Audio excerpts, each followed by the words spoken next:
welcome, ladies and gentlemen, Jedi and Sith, to another video. Instead of just telling you about this Mon Mothma kit and reading it through, I'm going to just explain and highlight a few points. And I got a couple ideas, and one of them could be a potential galactic legend Luke. Now let's just get into it. So, I noticed right off the bat that you got Cara Dune and Wedge Antilles.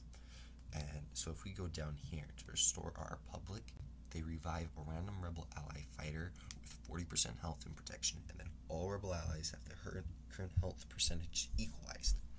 Then Mon Mothma rallies them, and all rebel allies, rallied allies, tanks taunt, and crit hit immunity, attackers assist, healers and support restore 15% health and protection. So if they're healer or support, they will store 15% health and protection to all allies. So let's say you got one in there, they're going to then restore 15% health and protection. Now, just so you realize, Mon Mothma is a support, so when she rallies herself, she's going to be healing for 15% health and protection after reviving someone with 40% health and protection. So that person's going to have 75% health and protection upon revive. And then attackers assist, and if you have Cara Dune, she taunts when she is under a rebel lead and uses her basic. Now, also tankers taunt, I don't really think that, I can't think of anyone who's like a solid tank per se. Maybe old Ben or something, but I don't know if he's gonna get that attacker role. Maybe the rebel officer, not the Hoth rebel soldier, he might be able to work in this team, but I'm not certain who would be taunting. I do want to say one thing though.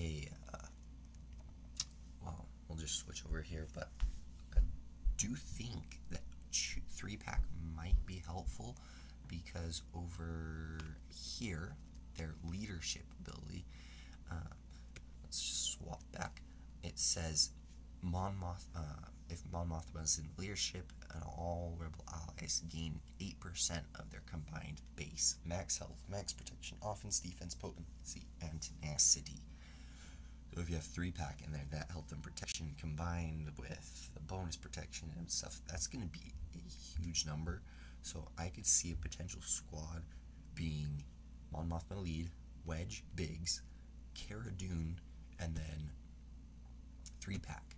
And remember, 3-pack revives when another person revives. So 3-Baka, whatever you want to call them. I'm going to call them 3-pack just because it's simpler and it's shorter. But you might also hear me say 3-Baka. 3-Baka will revive when someone else revives. So right here, when revive a random rebel ally, if that rebel ally is Cara Dune and 3-Baka is dead, then boom, you got 2 revives on 1. Just saying that, I think, so that might be an interesting squad. And then with the bonus health and protection, that's going to be helpful. And then with 100% chance to assist whenever they use an ability, 3-Bakas are going to be assisting. And then also, but the downside is this is 90% less damage.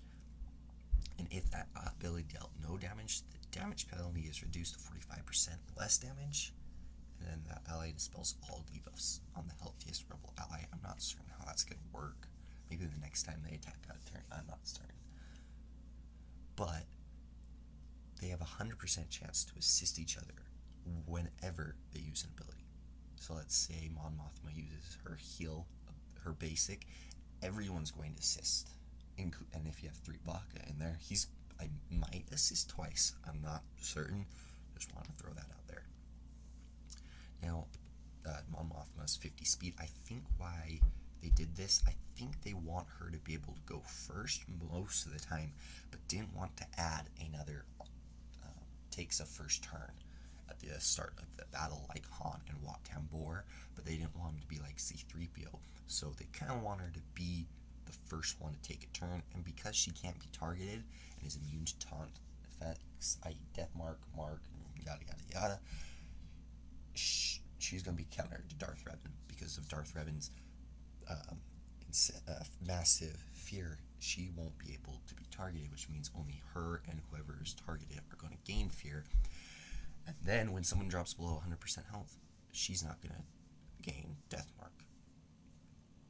And then she escapes just like everyone else. Now she summons a rebel trooper, which is very interesting, but not necessarily what I want to talk about right now. So I'm thinking, so I told you the one lineup. I'm thinking Mon Mothma lead, Cara Dune, Wigs, Wedge and Biggs, and 3 Baka, just for the health and protection and assist. Another I could potentially see happening is same lineup except for 3 Baka, because you kind of want to use 3 Baka in your Commander Luke team. So you use Bodhi Uruk because of the potency that he can grant, which means Cara Dune's going to be reviving a lot more frequently. And I'm just seeing that that could potentially be very interesting. He's going to be more helpful, and I mean, in the original Rogue One, he wasn't that helpful, but with that turn meter reduction on Empire, and then Cara Dune's fast stun, and then Wedge and Biggs having anti-Empire, like if Wedge gets attacked by an Empire, he takes an immediate turn, and then Wiggs, his AoE, Wedge, when his AoE does more damage to Empire characters and characters over 50% health. So you're looking at anti-Empire, anti-Empire, anti-Empire, anti-Empire, and then a great leader. So I'm thinking that between turn meter reduction, mass damage, mass turn meter gain, and mass stun on Empire, this team will be an Empire counter, which makes me think we're going to get a couple more Empire characters. Either an Empire rework for, like, Imperial Troopers, because, I mean, they were at the Battle of Hoth, maybe get a rework for Mr. Geary, or Stormtrooper otherwise. Just get something for them. Now, the other possibility I could think of is introduce a new character, maybe like an Imperial officer, who will kind of do the same thing as like maybe the First Order officer, except for Empire. But who knows? But I just am curious to see if that could ever potentially happen. And I think it is likely, I'm not going to lie, because we had the Rebel Y-Wing and then the Bomber. Now we've had 2 character releases back-to-back of Rebel, and maybe 2 character releases of Empire back-to-back that will revitalize the Empire faction. I mean, I think we already have 1 with Darth Vader, so maybe 1 more. But just saying, this kind of seems similar to Galactic Legends, when they would release 1 batch, and then we'd think about, oh, what's the next one? And then theorize, well, because of this, it might be this.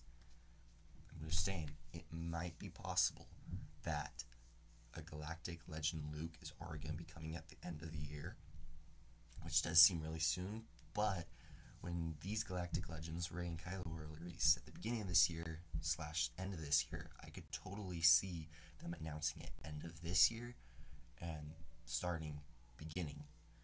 Now, Jedi Luke, who would be the dark side variant, I think, of Darth Vader, and then maybe once you get all the Galactic Legends, including some for the prequel era, you then get the Galactic Legend. You use all those Galactic Legends to like get a Galactic Legend Palpatine or something. But I think Vader would be the other Galactic Legend to go along with Luke. Another possibility is they are going to grant grant Jedi Luke the Rebel Fighter tag instead of Rebel, to maybe prevent him from being put into Commander Luke teams, because I could see that being a potential problem with Commander Luke, Jedi Luke, Cara Dune, or Han and Chewbacca with Jedi Luke, and then 3-pack. That would be not good, especially since Jedi Luke is already kind of very healthy. He's really slow, but is very healthy.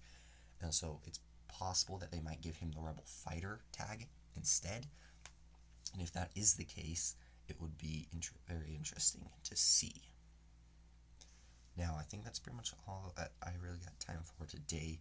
I hope you enjoyed watching this video, and if you've got any other theories of why all these characters are coming out, leave it down in the comments. And if you enjoyed this video, consider subscribing.